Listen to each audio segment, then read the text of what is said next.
还有芝麻，最近请了会算八字的朋友帮我算了算命，改了适合我八字的电话号码，看运势会不会比较好一点。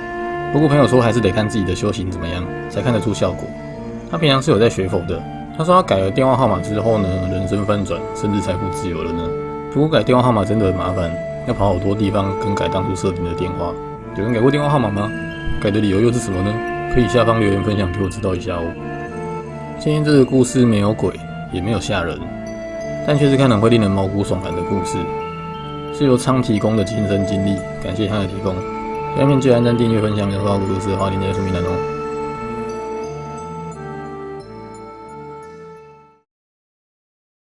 这是发生在我身上真实的事。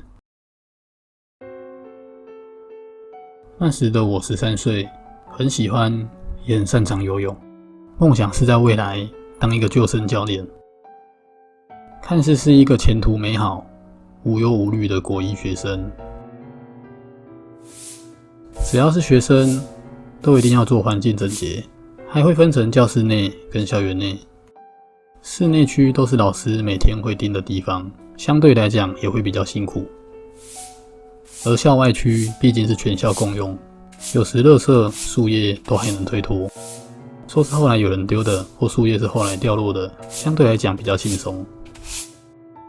当年班导为了公平，采取抽签制，而平凡的我很幸运的抽到了外扫区小队长一职，不用扫地，只要看人少，环境脏了又能推脱，就是爽。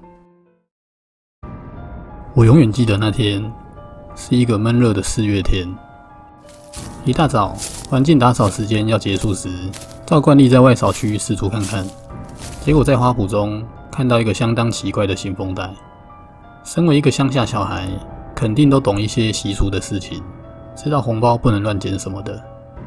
但那封信绝对不是冥婚用的信封，那种信封要么是全数，不然就是像过年的红包一样。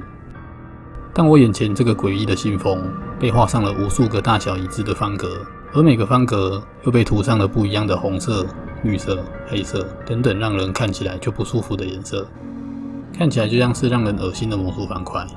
但不知道为什么，我还是不由自主地捡起了它。唱，不要打开！我同学阿月出声阻止，但来不及了，我已经打开，拿出里面的那张纸了。我永远记得那张图上面画的符咒，还有用笔写还要红的字写着：我把我这不顺遂的人生及一生的病痛，以1块钱跟所有看到这封信的人交换，愿他们替我分担这些苦难。霎时，我眼前一阵漆黑。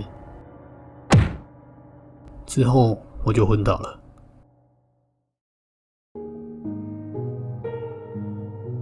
醒来时已经是3个小时后的事了。我睁开眼，看到我的父母在旁边。那封信呢？这是我醒来后的第一句话。什么信？我昏倒前拿着的那个怪信封和那封信啊。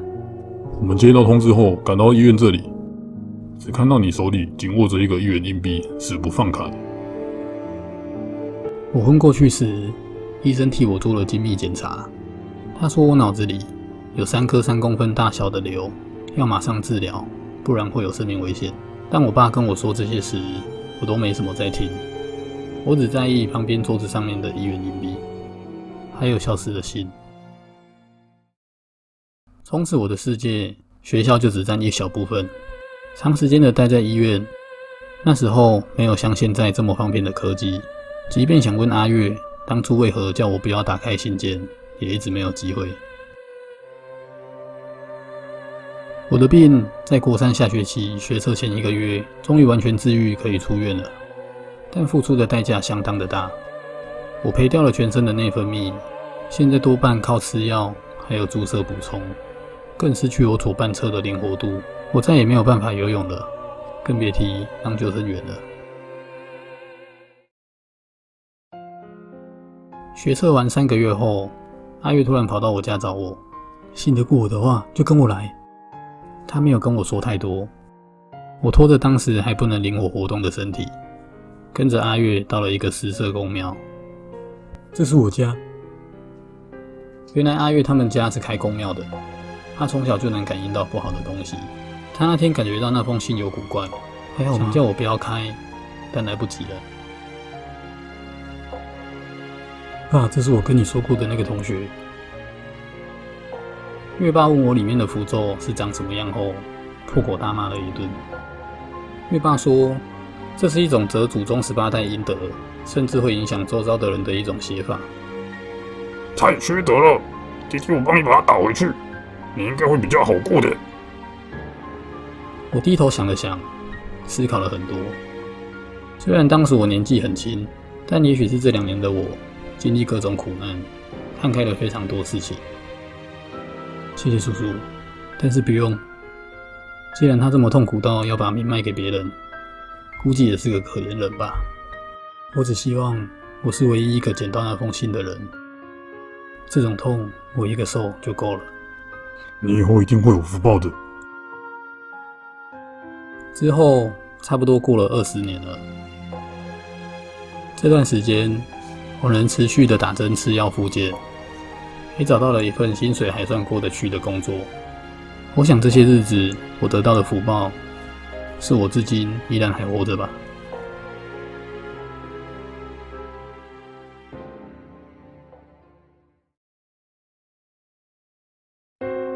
阿伟的工作是业务性质，偶尔会被公司分派到外县市出差，出差时间短则3天，长则2个礼拜，有时候甚至会被派到海外，一待就是1-2个月。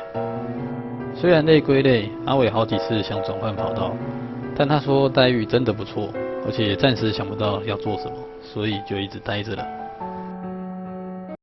这天，阿伟出差到了一个偏乡，住宿的部分都是公司事先订好的，阿伟也没得选。